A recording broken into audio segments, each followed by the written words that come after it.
이번에 가는 한국을 위한 실질적인 목적은 FTA 협상에 서명을 하기 위해서다라는 데 대해서는 아무도 몰랐을 거라고 봅니다.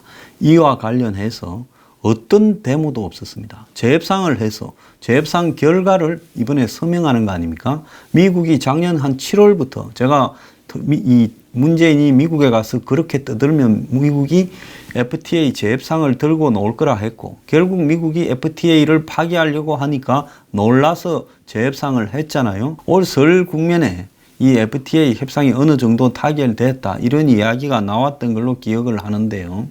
이걸 이번에 또 추석에 서명을 하는 겁니다. 제가 이해가 가지 않는 것은 왜 이런 한미 FTA 타결이나 이런 서명이나 이런 것이 꼭 명절에 행해지는가에 대해서 좀 이해가 가지 않습니다. 이 FTA 협상 이런 거는 주로 보면 설이나 추석 같은 명절 때, 물론 미국에는 그런 게 없습니다. 아마 한국에서 요구해서 그렇게 하는 것 같은데요. 명절 때 이런 것들을 협상을 하고 또 타결을 지어서 서명을 하고 이렇게 하면 실질적으로 국민들이 그냥 명절 분위기에 취해서, 또 명절은 이런 뉴스들도 신문도 잘 안 나오거나 대충 지나가기 때문에 그런 부분들을 놓치게 하기 위해서 의도적으로 그러는 게 아닌가라는 생각도 드는데요.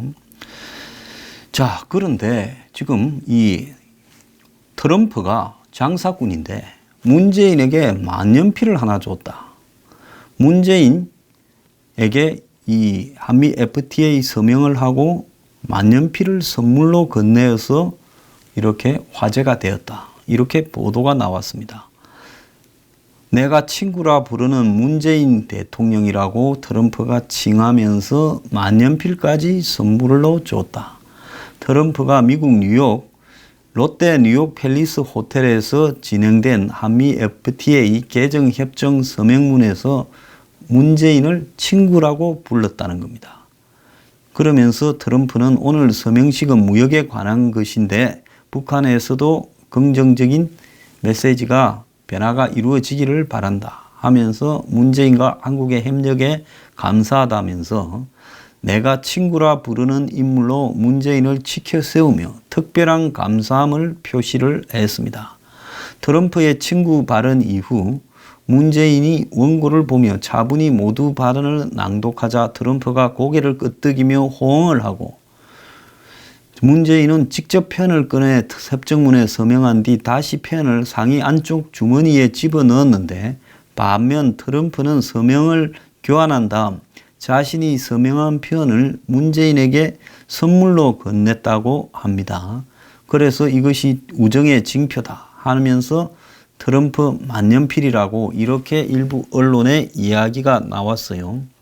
또 트럼프는 우리 측 한글 서명문에 적힌 자신의 한글명을 보여주며 취재진에게 내 이름을 한글로 본 적이 없다, 좋아 보인다라고 말하며 빙긋 웃었다고 합니다. 자, 그러면 트럼프가 이렇게 좋다고 했으면 이 협상은 좋은 협상이었겠어요? 안 좋은 협상이었겠어요? 굉장히 미국 측에 좋은 협상이니까 트럼프가 친구라 하고 만년필도 줬다, 이거 아니겠습니까?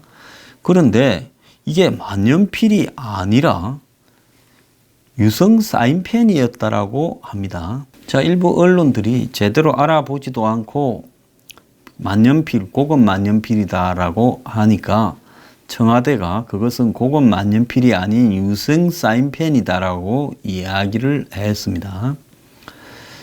자, 이 이야기가 이제 또 화제가 된 것은 지난 이 3차 평양선언 때 문재인과 김정은이 사인을 하면서 김정은은 고급 만년필로 서명을 했고 문재인은 네임펜이라고 부르는 유성 사인펜으로 서명을 해서 이게 좀 의전에 문제가 있었다고 문파들이 주장한 모양이에요.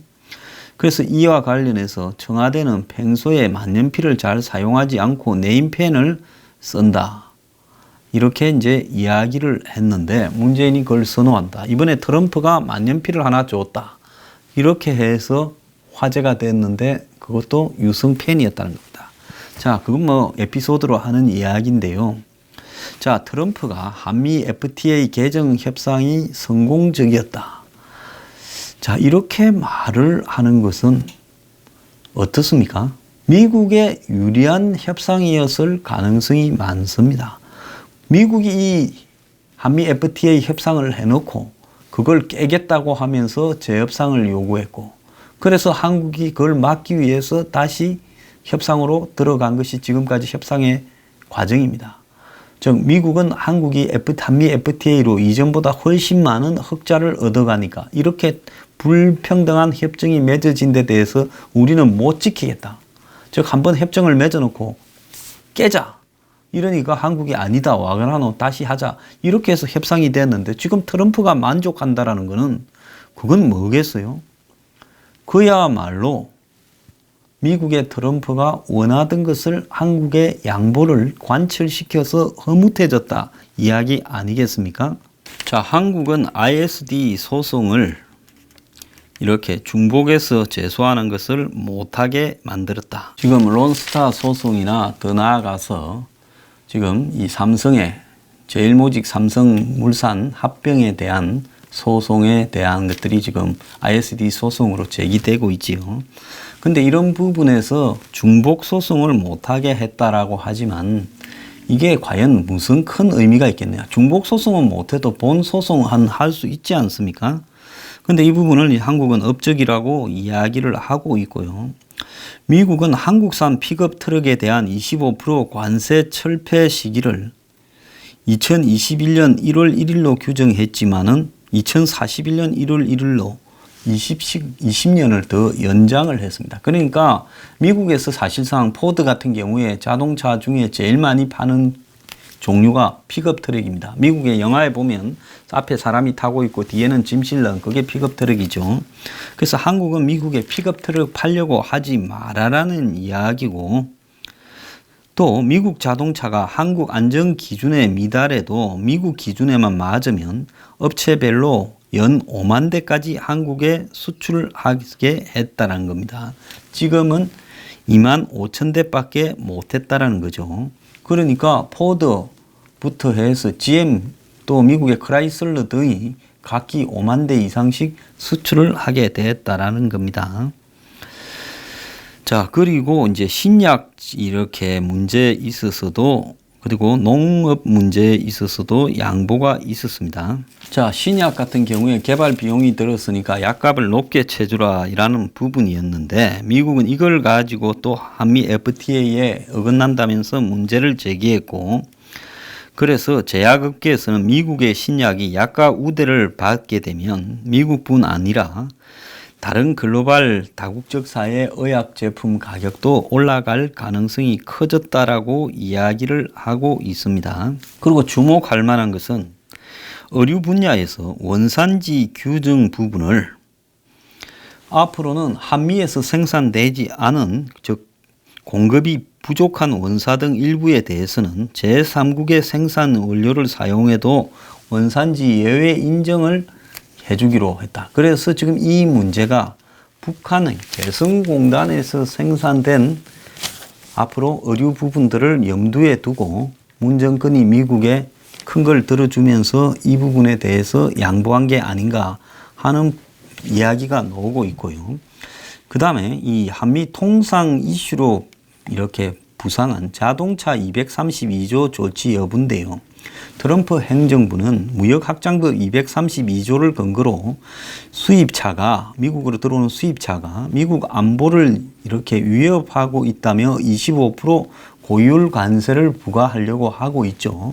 이것 때문에 정의선 현대차 회장이 평양에 가는 걸 모면하고 미국의 상무장관 만나러 미국 간다고도 했던 이야기입니다.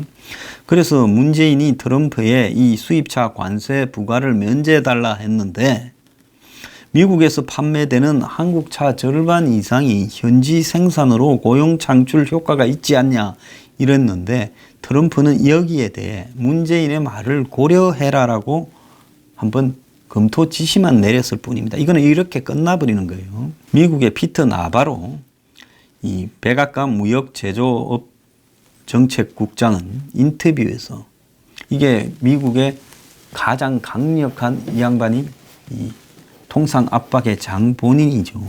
자동차 등 미국산 제품이 한국에 가게 될 것이라고 전망을 했고, 트럼프가 대선 때 약속한 대로 최악의 협상 중에 하나를 고쳤다라는 것이 특별하다며 트럼프의 무역 전략이 이렇게 통하고 있다, 이렇게 언급을 했습니다. 자, 정부는 농업 분야에서 레드라인을 사수를 해서 그래서 이번에 양보한 게 없다, 농업과 철강을 지켰다, 이렇게 말을 했는데요. 실제로 이 농민들 쪽에서 나오는 이야기는 그러지 않습니다. 2017년 한 해 동안에 미국으로부터 수입한 농수축산물액이 78억 2,900만 달러.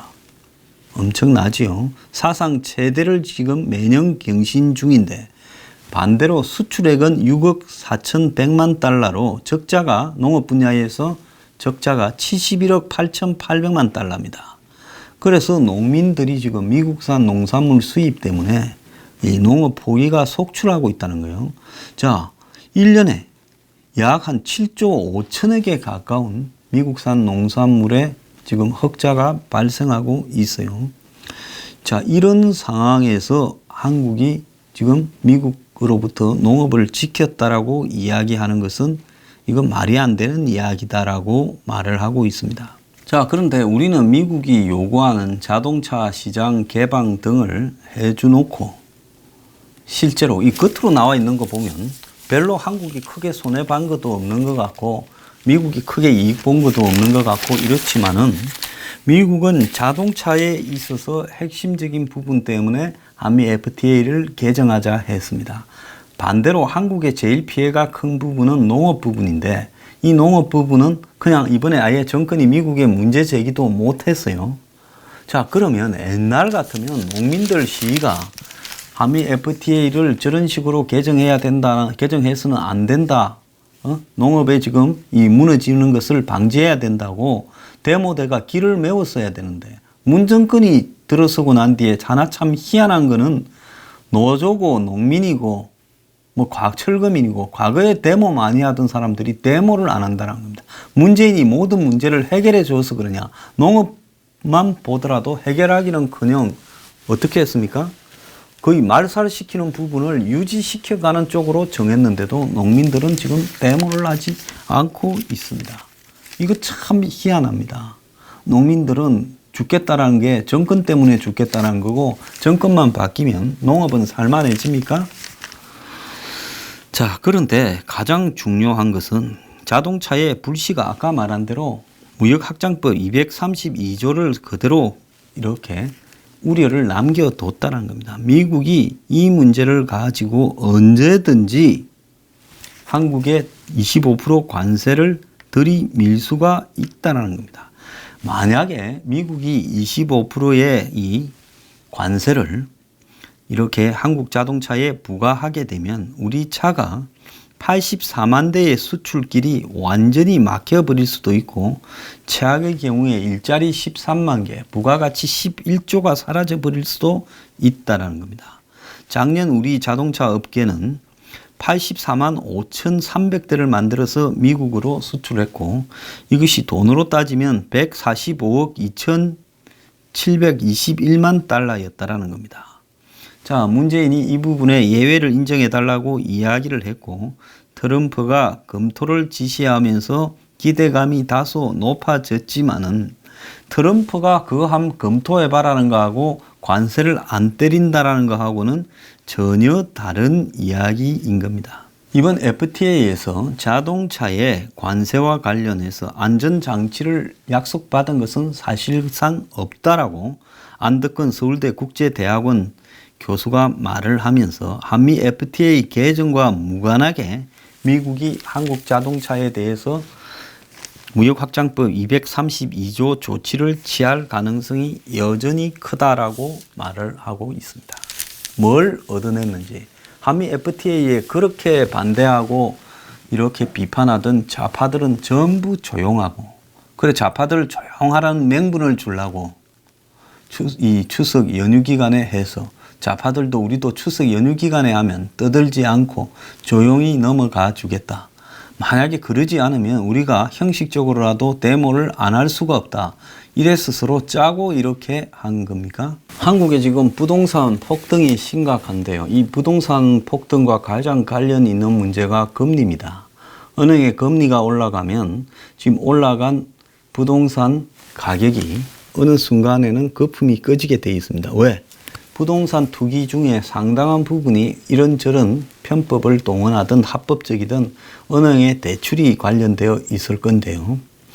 어쨌든 진짜 있는 사람은 지 돈으로 그냥 질른 사람도 많겠지만 또 은행에 대출을 받아서 부동산을 구매한 사람도 많을 거라고 보고 있습니다. 그런데 지금 추석 명절 직후인 27일 새벽에 미국 연준의 연방공개시장위원회, 그러니까 미국 FRB 산하 FOMC의 결과가 발표되는데 여기서는 기준금리 인상에 대해서 지금 이번에 다시 올리는 걸로 이렇게 지금 결정되어서 금리가 올라갈 거다라는 예측이 거의 확실시 되고 있습니다. 그래서 현재 금리가 1.75에서 2%, 미국은 몇에서 몇 프로 이렇게 하죠. 근데 여기에서 한 번 더 올라가면 2%에서 2.25%가 되게 되면서 현재 한국의 기준금리가 1.5%니까 미국의 2.25%와 이렇게 연관시키면 0.75%로 미국의 금리가 기준금리가 높게 됩니다. 자, 그런데 한국에서는 여전히 시장에 큰 영향이 별로 없을 거다라고 이야기를 하고 있는데요.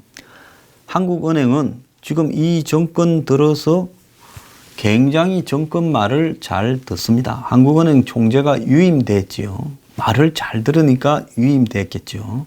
그런데 지금 금리를 올리면 서민층이 비판할까봐 지금 금리를 올리지 않고 있습니다.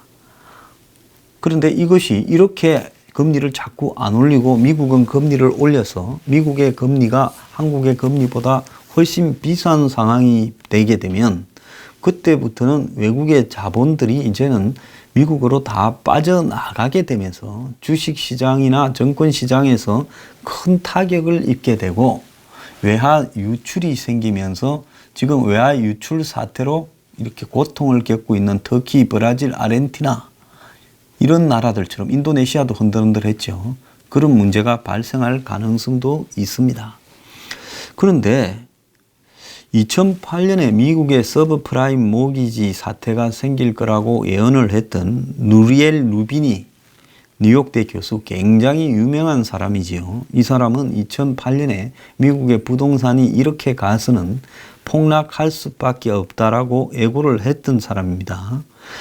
이 루비니 교수가 2020년까지 미국의 기준금리가 3.5%까지 오를 거다라고 이렇게 흉흉한 전망을 내놔서 지금 한국의 1,400조가 훨씬 넘는 가계부채 타격에 대한 우려가 지금 나오고 있습니다.